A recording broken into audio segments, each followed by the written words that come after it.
Without Project Clean Slate, there is no telling where I would be right now. It gave him back his life, because once he got the felony, it seemed like life was over. Being unemployed, being depressed, being a burden. Project Clean Slate helped wipe those things away. I can't say thank you enough. I am now able to work for a reputable airline. Detroit had my back, all because I live in Detroit. All right, I'd like to welcome you to this edition of In the Conference Room with Mark S. Lee, your source for business information, amongst other things, here across the great city of Detroit, the state of Michigan, and beyond. And I hope you're sitting back and enjoying this nice, beautiful day. I know it's been hot, but hey, it's cooling down for a couple of days. It's going to get hot again, but I'm not one to complain. I'm Mark S. Lee. I'm your host. I want you to sit back and relax for the next few minutes. And we have a very special guest, as all my guests are special, but this is another very special guest. If you're from Detroit, you recognize her face, you recognize her name, Miss You don't Paula want all the Tutman. other guests to be jealous. See, there it is, Paula Tutman, and from Local 4 here in Detroit. Paula, thank you for joining me in the conference for this very special conversation with you. Thank you. Thanks for inviting me. I appreciate it. And you can say with Local 4 for, only a couple of more days, July 1st. That's it. Well, and then I'll be retired from Local 4. Okay, let's start there. Let's start with, for those of you tuning in from across the country, and those of you tuning here in Detroit, you know that Paula is retiring from Local 4. And for those across the country, she's retiring from Channel 4, which is WDIV here in Detroit. So let's start there, Paula, before we kind of unpack it even further. How long have you been in Detroit, and how long have you been at Local 4? I have been, so for those across the country, Local 4 is the NBC affiliate in Detroit in the metropolitan area. And I have been there 32 years and about 25 pounds. I can relate to that. I can remember when I got there. I remember what I had on for my interview, Mark. I had on a green dress with short sleeves and a very fashionable scarf. And I looked around that newsroom and I felt the city. And for those of you, some people may know and some people may not know, I'm a Peace Corps brat. And so I've traveled the world, I've lived all over the world. But for some reason at that interview, it was the first time that I could ever remember my feet stopped tingling. And I felt like I was home. It just felt like the right longitude and latitude. And I remember thinking, you know what? If I still like it here in a year, I think I'll stay. And I did.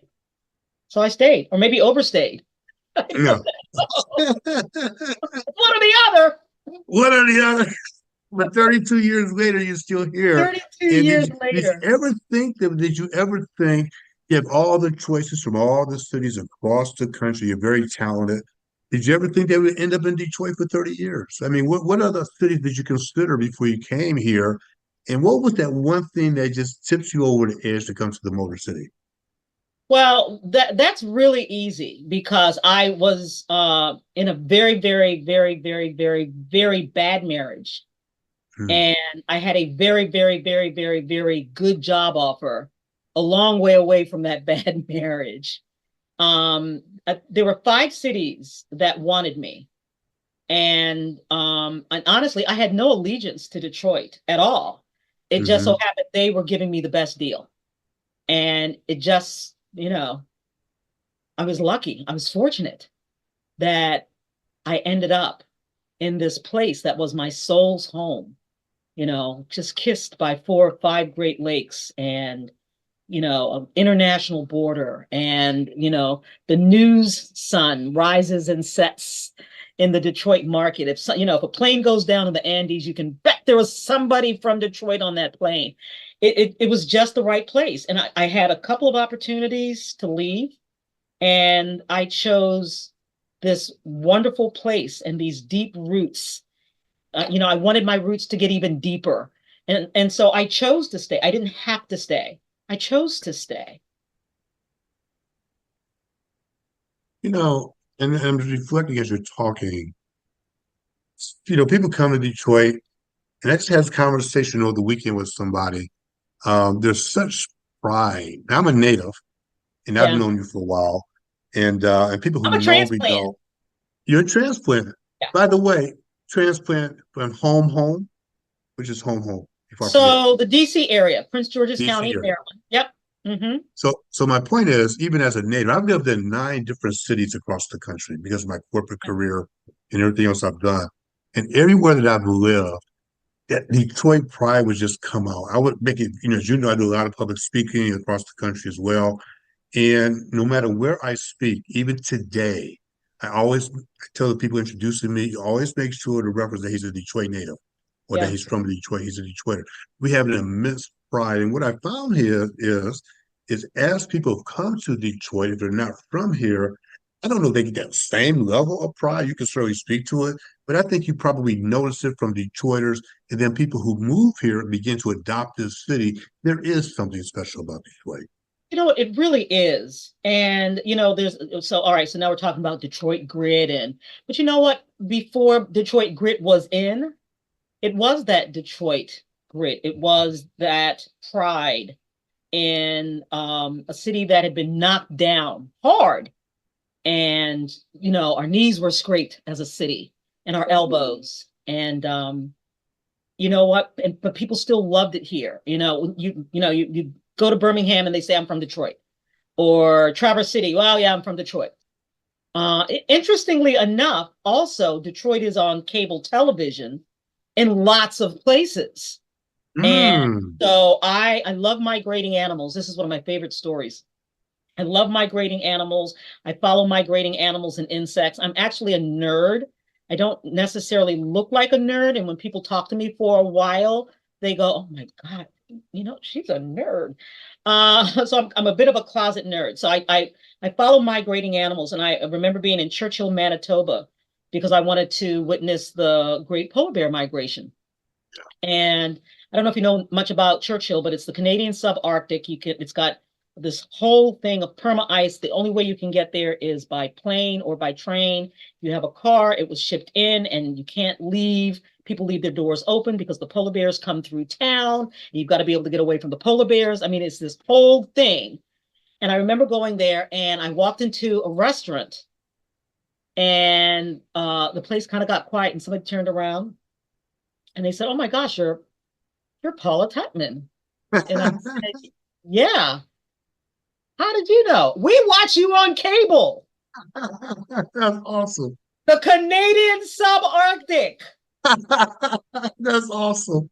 So yeah, I mean, we Yeah. we love it here. We love our town. We love our story, and people around the world, truly, who get us on various streaming platforms and cable are a party to that story, and it is an amazing story. When you came to Detroit 32 years ago, in what capacity were you at then at Channel 4? What was your entry point doing what? What was your A role reporter, yeah, as a reporter. reporter? Mhm. Okay, so 32 years later, and I always argue Detroit is one of the greatest news towns in the It country. is, yeah. If it's not the best, it's one of the best because there's always something going on. We've got amazing stories, some good, some challenging. What are your top 2 or 3 stories? I know that's a loaded question. I get it with 32 years. If you had to name the top, let's say your top 3 stories, what were they? You know what? You would think I would know this answer. You're gonna get asked this question because I I know the next several know. days. I know. Okay, so for sure, one would have to be sailing in the Mackinac race on a tall ship. Before we had micro technology. When I say micro technology, we used to travel around, and if we wanted to go live from some remote place, we had a satellite truck that was the size of a small cottage. And now we can Mhm. go live with something just the size of a backpack. Mhm. But back then, the technology was untested. It was the first time that a live shot was attempted in that kind of maritime event. We had these huge mammoth antennas that were bolted down on either side of Highlander Sea, which was the tall ship, and they hadn't been completely tested in that whenever we were hot or going live, you couldn't walk in between the two antennas because they weren't sure if they would cook your gonads or your ovaries. Don't, oh, we're live. Don't walk there. No, there. No, not there. But so okay, so definitely, but that one, it was so exciting. It was so much fun. If I remember correctly, it was a 3 or 4 day shoot on a tall ship in, one of the Great Lakes, Lake Huron, which feels like the size of an ocean. It's so mammoth. Anytime you can see a lake and you can't see the horizon, and the 10,000 islands. I mean, it was just such a stunning assignment, and I just felt so lucky and so fortunate to be assigned that. Okay, so that one definitely. The other two, you said two. Yep. Just off the top of my head. Oh my gosh. I know. I got, I need to have a ready answer for this, Mark. That's okay. I've See, loved you're I always love interviewing getting people, and I'm myself. always interviewing people. See, sometimes the tables are turned. We're I not know, always tables there, are are we? turned. Oh gosh, whatever shall I say? Um, What so about all right. All right, go ahead. Go ahead. Probably the Sky Bridge, which was what, 1 or 2 years ago. Yeah. That Yeah. one, I mean, it was a lot of fun. It was, it was a little scary. But that again, another just plum assignment. But what's really funny about that one was my body decided to pass a kidney stone. And so I had to cover Perfect a timing. moving suspension bridge, and my kidney stone was cooking in my belly. So that was tough, but it was still really it was a great assignment. Another Okay. great assignment. And you know what? And honestly, I would also have to say it was an honor to cover Aretha Franklin's funeral and Rosa Parks' funeral. Mm-hmm. That's the thing about Detroit. We get to know our greats. Other people know them as icons, and we know them as friends or interviews or Yeah. people we've met. And so I would say those three, just off the top of my head. Well, before we move on, I want to say about Aretha Franklin, and they were also our neighbors. I grew up in Detroit in the Motown Sound. I was actually Aretha Franklin's paperboy. No way. Yep, Right? yep. And she got two Yeah. blocks from me, right off Powder Drive. And my Rosa Parks stories, again, as a neighbors and Detroiters. When I was a senior at Eastern Michigan University, I was president of the student body, and I had the opportunity to introduce Mrs. Parks at a luncheon with 2,000 people in the audience. And I also had the opportunity to have a one-on-one conversation with Mrs. Parks. And the most awesome thing about that story, Paula, is I remember sitting on the stage as a 21-year-old young man, Oh, that's and I amazing. leaned over to her. I said, Mrs. Parks, I said, why did you do it? She had a southern voice, if you remember. And, she was a relatively small in size, but she was a giant. And she Sure. leaned over and she said, Mark. I said, oh my gosh, she said my name. All right, she knows me. I said, my gosh, the mother of the civil rights movement. She said, I was tired. Not tired.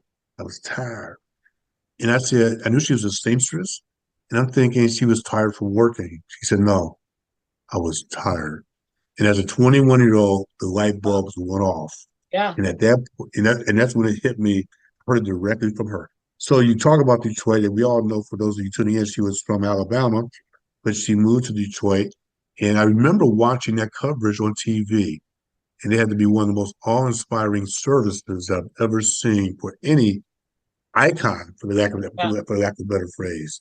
But as we think about you, and it's beginning to wrap up shortly, you know, what do you want to say to people? I mean, I know let's be honest, it's going to be hard. I was watching your coverage the other day on the train station, and Yeah. you were doing a live shot, and I think you were caught by surprise. Someone must have said she was going to miss you, and you were so professional. You tried to keep it real. Say, what do you think about this beautiful train station? But yet a viewer stopped you on a live shot, That's if I'm hilarious. correct, and she said, we're going to miss you. That was so funny.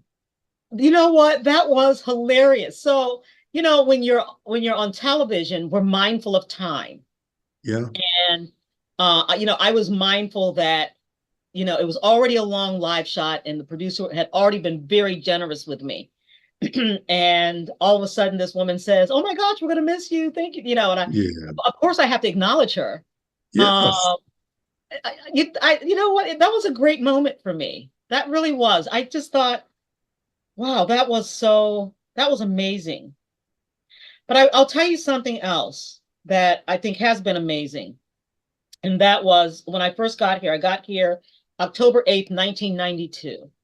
And Malice Green was Mhm. killed by Detroit police November 5th, 1992. That was one of the first big stories. It was the first big story, actually, that I participated in covering. So for people who don't know, the reason that case is so important is it was the first time in the history of the United States police officers were actually charged, tried, and convicted Mhm. killing an unarmed Black person. It was the Yeah. first time in the history of this nation. And one of my last big assignments has been that for 16 months, I did an investigation on what has changed in the 30 plus years since he was killed. Mm. And that's streaming right now. If you just type in Malice Green, Paula Okay. Tutman, I'll check it out. pretty sure, I'll check yeah, it out. pretty sure you'll be able to find it. But I am so proud of that work. I am so proud of we created a database, and but it was hard for 16 months. It was misery. It was tough wading through case after case after case, and then also lining up very similar police encounters between Blacks and whites, and seeing how those very similar encounters were very different for Blacks than for whites. There's a lot of work put into that. And to me, it is a great, I mean, it will enlighten you, it will enrage you, it will educate you.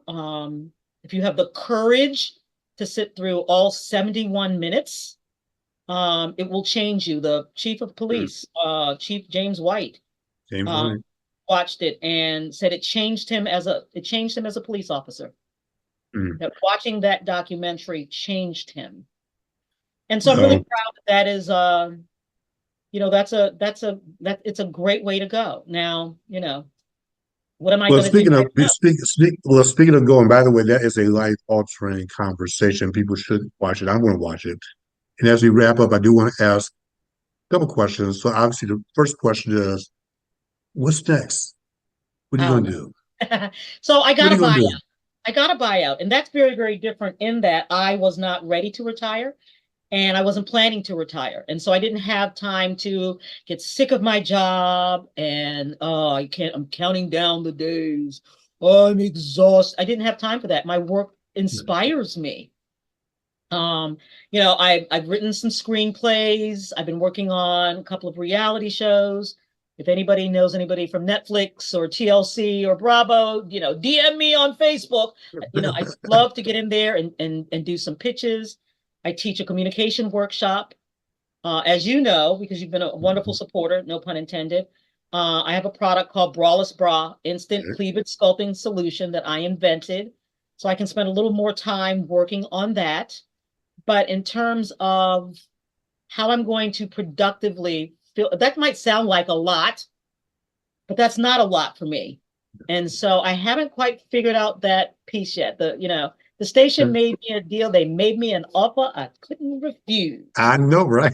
But I haven't had an opportunity to really process what that Yeah. means in terms, and this is an early retirement for me. I haven't had an opportunity to really process what that means physically and emotionally and realistically. Well, I think that's a nice segue. I'm going to give you the last word, and whatever you want to say to the viewers of Detroit, this great city, metropolitan area, the region, or for that matter, across the country, because like you said, you see it anywhere, essentially. What do you want to say? I'll give you the final 30 seconds to you and say whatever you want to say as we wrap up. I have loved this work. I have, and I feel so fortunate to leave when I love it. I have loved this town. I have loved this state. This is such an amazing longitude and latitude. And I just feel, it sounds corny, and maybe it is corny, but I am so grateful. I am filled with such gratefulness for having this 32 years, this 32-year opportunity to tell the kinds of stories I want to tell and showcase the kinds of nonprofits I want to showcase, and to learn and be nosy and get paid to be nosy. It's just it has been wonderful, and I am thrilled. I am thrilled to have occupied this space for this. It seems like a long time, but folks, it is incredibly brief. And you're not going anywhere, right? No, All not right. We'll still permanently. see you. Yeah, I don't want my feet to start tingling again. We'll, we'll still see you around Metro Detroit. Well, Paula Absolutely. Tutman, let me just say, on behalf, I remember you and I had lunch one time at the old Skyline Club, which Yeah. closed a couple Hi. years ago. Yeah. And I remember I made a comment to you then. I said, you're beloved here. And as we Oh, wrap up, I want to say you are beloved here. We thank feel you. like you're one of our own. I And am as a, one of your own. but I'm saying, as someone who is from here, and we have adopted you, you are a Detroiter. We're proud of you. We love the stories that you've shared. I think that you have impacted so many lives through your storytelling. And as you move on to the next phase or phases, enjoy yourself. And you Yeah. will forever be in our hearts. I mean that. And I think that you're also an awesome person. On behalf of now, this is not Mark Lee, radio, TV, personality, media person. This is Mark Lee, average Detroiter, from the bottom of my heart, from a Detroiter. I just want to say thank you. Thank you. Thanks, Mark. Thanks for having me. I appreciate it. My pleasure. For all of you tuning in, I want you to go out and make it a great day, make it a great week. And I want you to share the word about Paula's return. Watch her last show. It was July 1st, you said? July 1st. July 1st, right around the corner. And make sure that you support her regardless. I want you all to go out and make it a great day. Thanks for joining me this week in the conference with Mark Lee. We will check you out next time and enjoy this nice, beautiful weather. We'll talk to you soon. Thanks, everyone. Because I live in Detroit, I was able to get tuition-free college through the Detroit Promise. I feel very fortunate working with the Detroit Promise. They were able to afford me so many opportunities. I'm currently studying media production and journalism at University of Michigan Dearborn. I'm looking to take my talents further into the production industry, short films. I love working with people here, and this is where I want to be. And that's why I'm Detroit for life. Detroit.